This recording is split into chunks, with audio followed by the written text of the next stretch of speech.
तो दोस्तों कैसे हो आप लोग। स्वागत है आप सभी का हमारे स्पैट चैनल असली क्लास में। मैं सीधा पॉइंट पे आता हूँ। क्लास 11th वालों, आपके आने वाले एग्जाम्स आज की तारीख से लगाकर सिर्फ 40 दिन बचे हैं। इंग्लिश के पेपर से 2 दिन पहले से। 2 दिन पहले मैंने क्यों करा, क्योंकि इंग्लिश की भी तो तैयारी करनी होगी मेरे भाई। एक तो 40 दिन बचे हैं और इस मौसम में भाई मैंने बच्चों को रोते हुए देखा है। मैंने बहुत बच्चों को रोते हुए देखा है।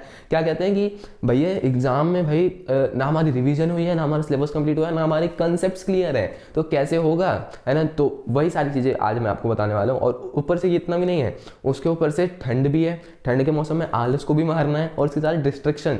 जब आप किसी प्लानिंग के साथ काम करते हो तो डिस्ट्रैक्शन तो आना तय है। तो डिस्ट्रैक्शन को कैसे हैंडल करना है वो भी आज की इस वीडियो में बताएंगे। तो बने रहिए एंड तक। एंड में ही आपको पता चलेगा कि ये आलस और डिस्ट्रैक्शन को कैसे हटाना है, या फिर आप कह सकते हो कैसे इनको हैंडल करना है। सो इस वीडियो में मैं आपको देने वाला हूँ एक ऐसा मास्टर प्लान जिससे आपकी स्टडी भी कंप्लीट हो जाएगी, आपके रिवीजन भी कंप्लीट हो जाएगी। स्टडी मतलब जो सिलेबस है वो भी कंप्लीट हो जाएगा, रिवीजन भी हो जाएगी।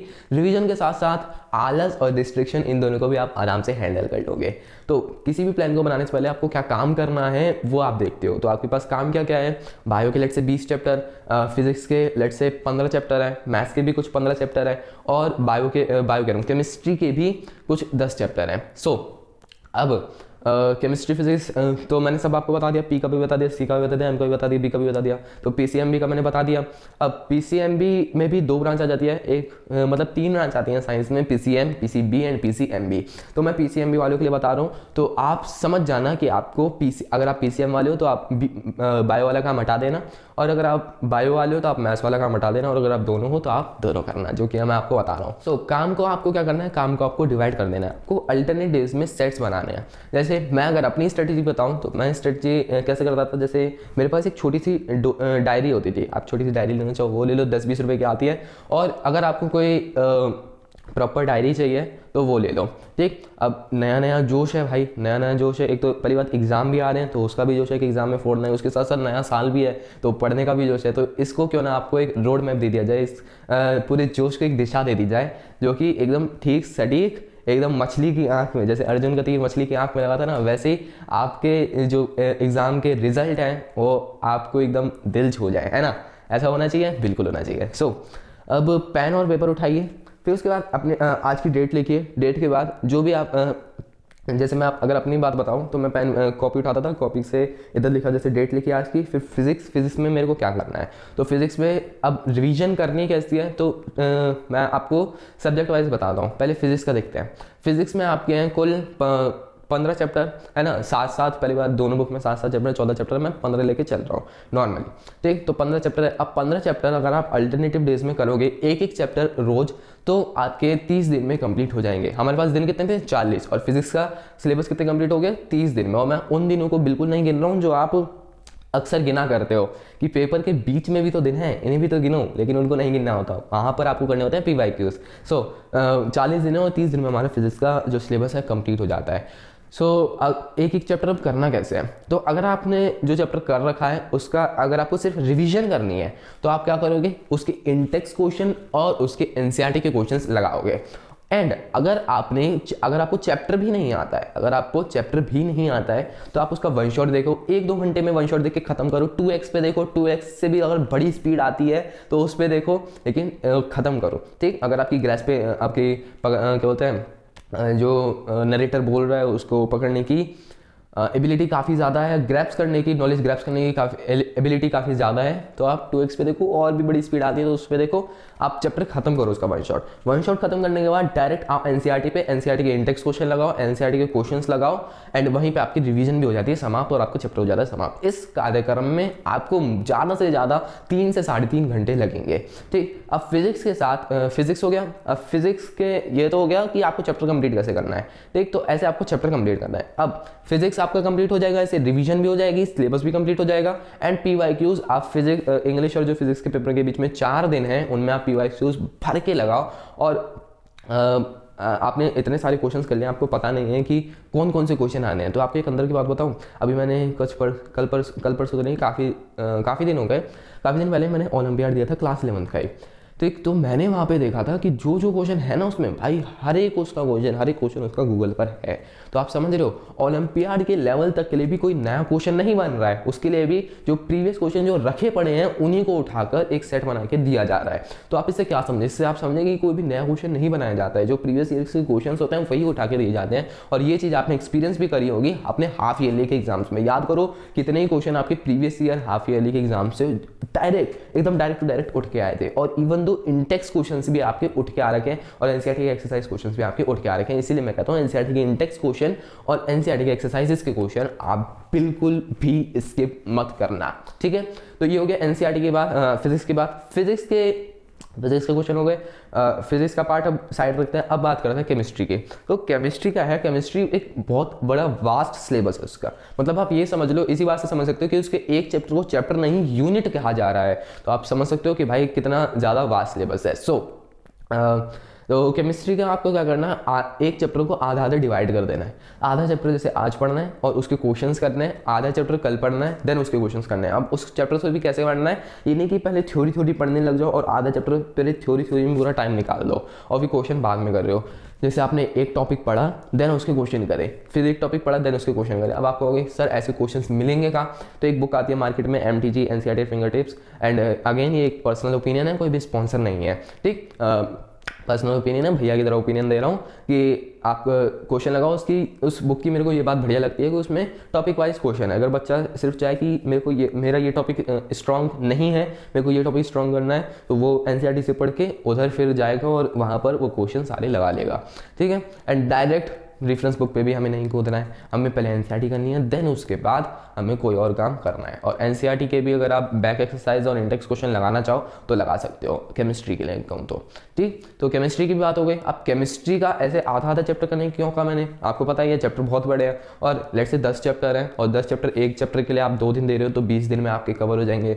20 दिन में नहीं तो 25 दिन में हो जाएंगे, 25 दिन तो नहीं 30 दिन में तो हो ही जाएंगे। 10 दिन फालतू लगा के चलूँ तो, क्योंकि हर दिन एक सा नहीं होता है, कभी पढ़ाई होती है कभी नहीं होती, ठीक। तो आपका ये केमिस्ट्री का भी हो गया। देन केमिस्ट्री को अब 40 दिन से 30 दिन में ये भी कंप्लीट हो गया। अब केमिस्ट्री को साइड रखते हैं, केमिस्ट्री के बाद आता है बायो का। अब बायो का क्या है, बायो में आपके 20 चैप्टर हैं, अल्टरनेटिव्स डे में करोगे 40 दिन में आपके कंप्लीट होंगे। अब आप कहोगे सर डेडलाइन ही 40 दिन है और 40 दिन में ही हमारा आपका सिलेबस और रिवीजन कंप्लीट हो रहा है, तो हम PYQ कब लगाएंगे? तो भाई चिंता मत करो, मैंने आपको पहले ही बताया जो एग्जाम्स के बीच के दिन होते हैं ना उनमें आप PYQ लगा सकते हो। अब जैसे बायो और बायो से पहले जो एग्जाम होना है उसके बीच में 6 दिन है, ठीक, 6 दिन है, मैं काउंट करके आया हूँ 6 दिन हैं। तो 6 दिन में आप बढ़िया तरीके से PYQs लगा सकते हो। तो उसकी तो टेंशन मत लो कि डेडलाइन ही इतनी और डेडलाइन पर ही आपका बायो का जो सिलेबस है वो कंप्लीट हो रहा है, तो उसकी चिंता मत करो। ये हो गया।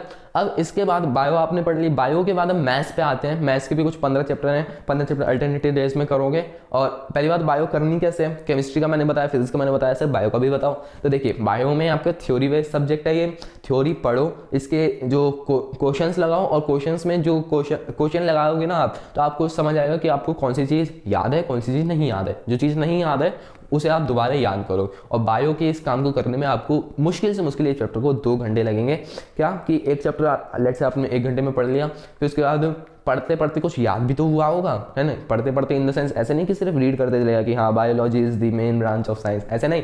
आपको पता होना चाहिए हाँ ये इस सेंटेंस में कह रहा है कि बायोलॉजी जो है वो मेन ब्रांच है साइंस का और ये मेरे को याद रखना है, ठीक है। तो ऐसे याद भी रखते चलाओगे और इसको 1 घंटा लग जाएगा। देन क्वेश्चन प्रैक्टिस करोगे, उसको भी 1 घंटा लग जाएगा। 2 घंटे में आपका कार्यक्रम कंप्लीट हो जाएगा।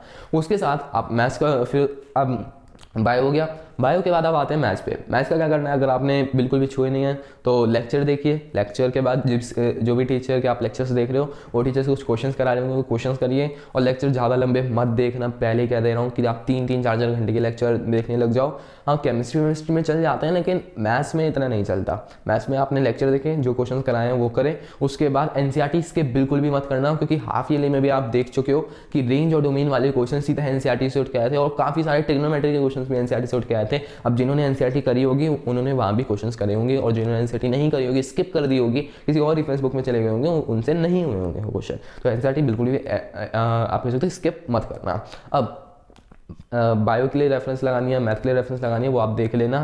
अगर आप PCMB वाले हो तो आप देख लेना आपकी मेन सब्जेक्ट कौन से हैं। जैसे मैथ्स अगर किसी का ऑप्शनल में है तो आप एनसीईआरटी लगाओ, एनसीईआरटी लगा के आप अच्छे मार्क्स, बिल्कुल बढ़िया मार्क्स ला सकते हो। लेकिन अगर वहीं पे आप देखो कि किसी की अगर पीसीएम है, किसी ने पीसीएम दे रखे तो भाई उसका मैथ्स मेन है, उसको उसके लिए वहाँ पे रेफरेंस बुक भी लगानी पड़ेगी। और अगर पीसीबी वाले हैं तो मैथ्स तो करना ही नहीं है, आपको बायो की रेफरेंस बुक लगानी पड़ेगी जी। यानी दर्द हर जगह है, ठीक है, दर्द कम नहीं होगा। तो ये आपका हो गया फिजिक्स, केमिस्ट्री, मैथ, बायोलॉजी कैसे कैसे कंप्लीट करना है, सारी चीज़ें आपको बताती हैं। अब बात आती है कि ठंड और डिस्ट्रैक्शन का क्या करें। देखिए ठंड और डिस्ट्रैक्शन, तो पहले डिस्ट्रैक्शन की बात करते हैं। डिस्ट्रैक्शन में आप करते क्या हो, जो काम आपको सबसे अच्छा लगता है वही करते हो। अगर आपको दिख रहा है कि कल मेरा पेपर है और आज मेरे को पढ़ना है, लेकिन आप डिस्ट्रैक्ट हो रहे हो उससे, तो ऐसा कौन सा काम है जो आपको इतने बढ़िया, मतलब इतने इंपॉर्टेंट काम से भी हटा सकता है। तो वो काम वही होगा जो आपको बहुत ज़्यादा पसंद है। तो आप अपने आप को रिवॉर्ड देना सीखो।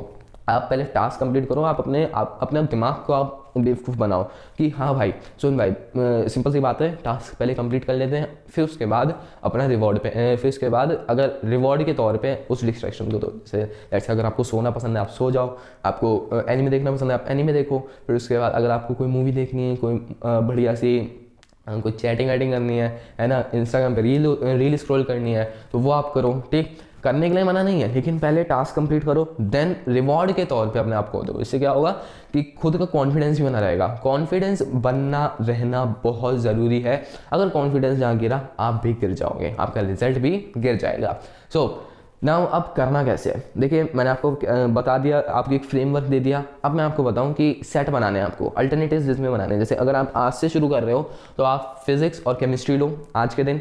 केमिस्ट्री का वाला चैप्टर, फिजिक्स का चैप्टर नंबर 2, चैप्टर नंबर 1 आप स्किप करना चाहो स्किप कर सकते हो, लेकिन आप उसमें डायमेंशन निकालना जरूर सीख लेना। डायमेंशन निकालनी नहीं आती तो जरूर सीख लेना उसे, क्योंकि उससे क्वेश्चंस आते हैं एमसीक्यू टाइप में। सो पहले आप वो देख लेना। फिर उसके बाद जैसे आपने क्या कहते हैं फिजिक्स और केमिस्ट्री एक दिन देख ली, देन उसके बाद अगले दिन मैथ्स, केमिस्ट्री और बायो। और फिजिक्स और केमिस्ट्री क्यों रखी, क्योंकि केमिस्ट्री में जब आप थ्योरी पढ़ के क्वेश्चन करते हो आपको ईजी लगते हैं और जल्दी भी हो जाते हैं, लेकिन फिजिक्स के क्वेश्चन काफ़ी ज़्यादा हार्ड होते हैं तो उनको टाइम भी चाहिए होता है। तो टाइम यहाँ पे ज़्यादा है और यहाँ पे कम है, तो बैलेंस आउट हो जाता है। और वहीं पर अगले दिन अगर आप केमिस्ट्री करना शुरू कर देते हो तो आपको आदत पड़ जाती है और आपको ईजी लगता है।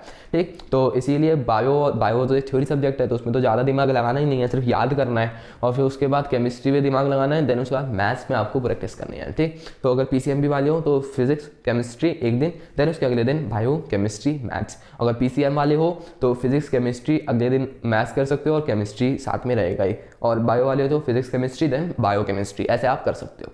देन उसके बाद ये हो गया। अब इसके बाद क्या करोगे, हाँ जी, इसके बाद जैसे आपने टास्क, जैसे आपने तारीख लिखी, आपने सुबह सुबह उठ के ये काम करना है। सुबह सुबह उठे, नहाए धोए, अपने रिचुअल से जो भी आपको करना हो वो करा। फिर उसके बाद सीधा आए अपने बेड पे आपने कॉपी उठाई, कॉपी उठाकर मतलब जहाँ भी आप पढ़ते हो स्टडी टेबल अगर आपके हो तो देख लेना, कॉपी उठाई, डेट डाली, डेट के बाद अपने टास्क लिखने शुरू कर दिए कि आज मेरे को ये करना है ये करना है। 2 टास्क ही लिखने हैं, ज़्यादा टास्क लिखने हैं नहीं, क्योंकि आपसे होंगे भी नहीं। इन प्रैक्टिकल है यार, एक चैप्टर भी कर रहे हो, केमिस्ट्री का आधा चैप्टर भी कर रहे हो, उसके बाद अगर कुछ बच जाए तो फिर आप ऑप्शनल में आप डाल सकते हो टास्क को। लेकिन मस्ट में एक लिस्ट बनाना मस्ट की, एक बनाना ऑप्शनल की। मस्ट वाले जो टास्क हैं वो करने ही करने हैं, अगर उनसे टाइम बच जाए तो ऑप्शनल पे आप जा सकते हो। So this was the whole plan. और इस टास्क को कंप्लीट करने के बाद डिस्ट्रैक्शन के रूप में, मतलब रिवॉर्ड के रूप में, आप अपने डिस्ट्रैक्शन वाले काम को ला सकते हो। पेंटिंग बनाना चाहो पेंटिंग बनाओ, बुक रीड करना चाहो बुक रीड करो, एनीमे देखना चाहो एनीमे देखो, मूवी देखना चाहो मूवी देखो, जो आप करना चाहो करो। और ठंड की बात रही बात आलस की, तो भाई आलस से तो निकलना पड़ेगा। कोई गर्म पानी की बोतल होती है ना, तो वो ले लो, उससे सिकाई करते रहो, गर्म होते रहो, काम करते रहो अपना। ठीक, सो ठंड को तो भाई ऐसा है कि आलस को आपको मार के आगे बढ़ना पड़ेगा, वरना आप आगे नहीं बढ़ पाओगे। ये मैं सिंपल आपको साफ शब्दों में बता देता हूँ। तो this was the whole video, this was the whole plan. आपको ये प्लान कैसा लगा कमेंट में बताना। वीडियो किसी भी इन्फॉर्मेटिव लगी हो ना तो भाई लाइक कर देना एंड चैनल को सब्सक्राइब करना। मिलते हैं किसी और वीडियो में and again thank you very much. जय हिंद, वंदे